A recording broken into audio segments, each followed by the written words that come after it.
Hello and welcome back to Ultimate Fitness Global. It's been a little while because I've been away, but now we're back. I'm going to try and bring you one video per week. So this first video is very, very interesting. So lately, I've been a little bit stressed out with a few things here and there, and you get that little urge where you're like, oh God, you're just really, really pissed off.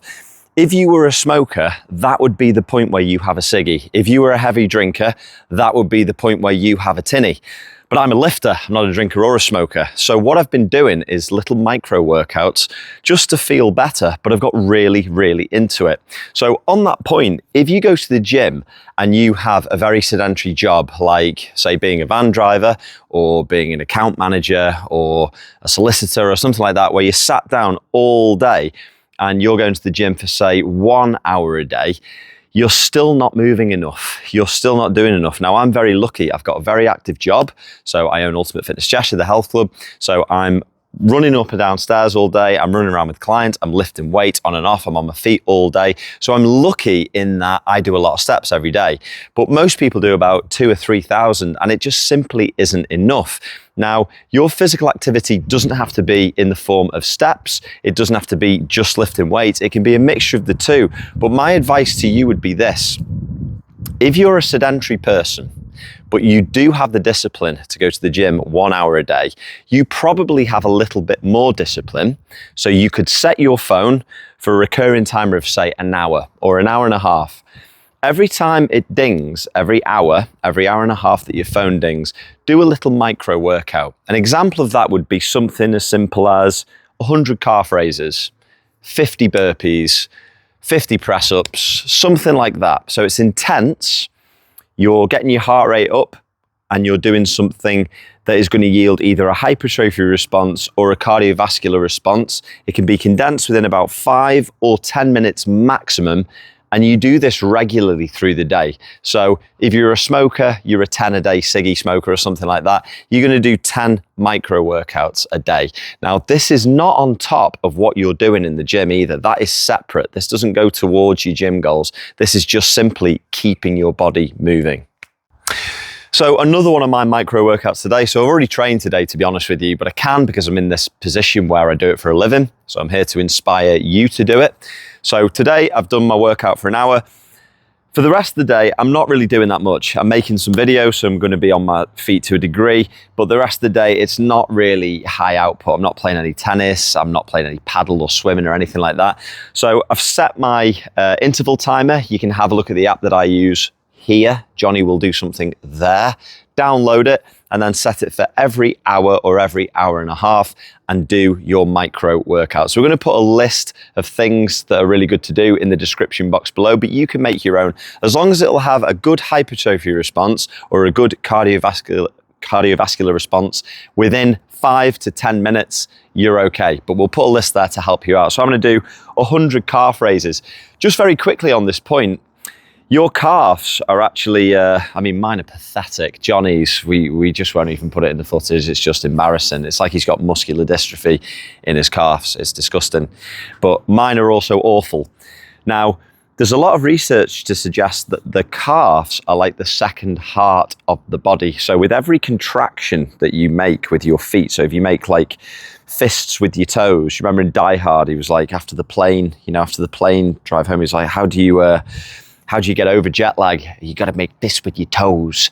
Well, making fists with your toes helps to pump the blood back up. So the venous return of the heart is stimulated a large part by movement of the calves. This is why steps are so important for health as well.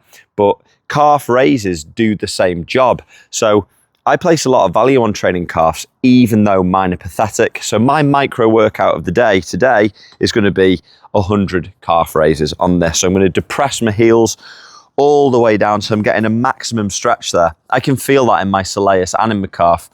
I can feel that really, really stretching it out. So I'm going to tip all the way down so my heels hit the floor. And then I'm just going to point. I'm not going to use any weight, but I'm just going to go for repetition. Now, if you come over here, I've got more to say on the calves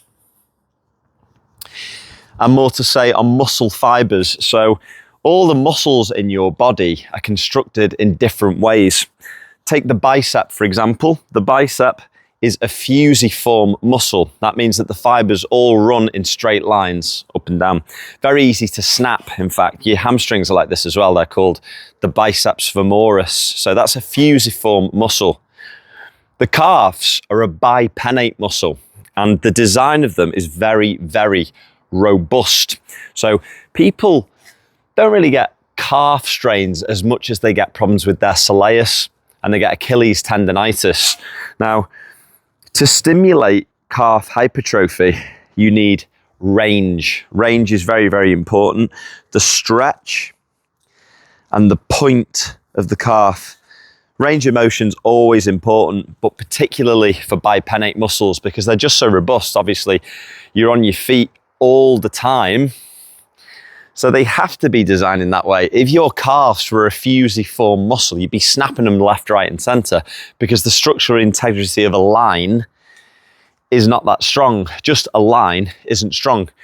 The bipennate muscle forms a triangular structure, which you know, in terms of design, it's really starting to hurt. In terms of design, a triangle is a very robust structure. You've got different structures around the body as well. You've got multi-pennate muscles like in the quadricep, in the chest, in the glutes, they're multi-pennate muscles. But in the calf, it's a bipennate muscle. We can do another video about this if you like, and how to train these different types of muscle fibers, how they like to be stimulated the most. Really starting to hurt now. I've no idea how many I've done, by the way. Let's assume that I've done 60.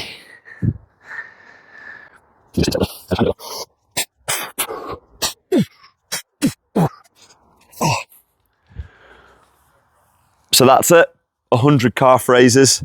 That took about 4 or 5 minutes. My phone's going to tick down for another hour or an hour and a half. And then I'll do another workout like this. I might do some press ups. I might do some pull ups. I might do some burpees. I might just jog around this block, which is about 4 minutes, or do a mile or something like that. But the point of this video is this: if you are sedentary, if you have a sedentary job and you're not getting many steps in, that 1 hour in the gym, it's going to be cool for muscle hypertrophy, but in terms of your health, you've got to do more. So if you like this video, please subscribe, give us a thumbs up, put some comments in the box about what video you'd like us to do next. Thank you very much for watching.